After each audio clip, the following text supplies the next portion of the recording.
ayun mga besi, samahan nyo nga po pala kami maglakad dito dahil nyo po pala maglalabak kami mamaya. Samahan nyo nga po pala kami.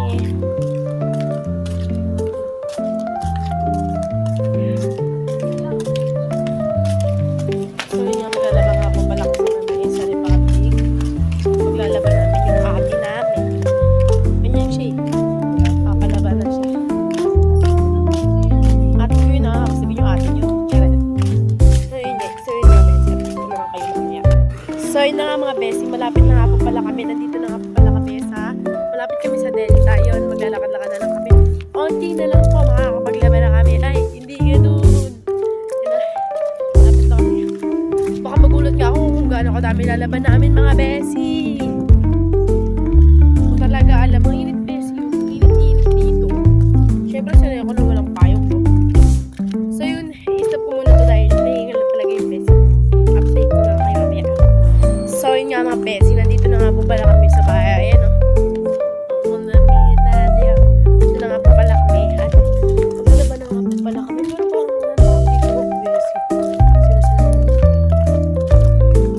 Sige na mga besi, gagawin ko na yung mga laban ko. So, ayan mga besi nyo. Ako nga pala magsasalita ngayon dahil bumili siya ng sabon. Yun guys, nag-umpis na kami maglaba. Panoorin nyo na lang guys. Okay.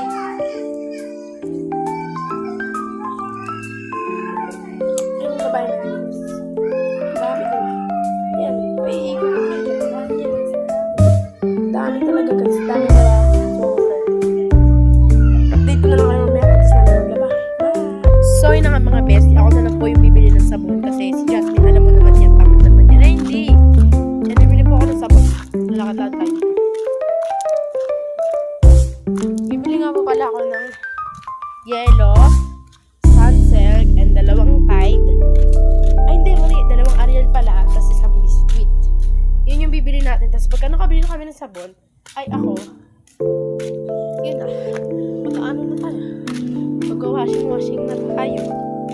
Kaya samahan niyo ako mga besi.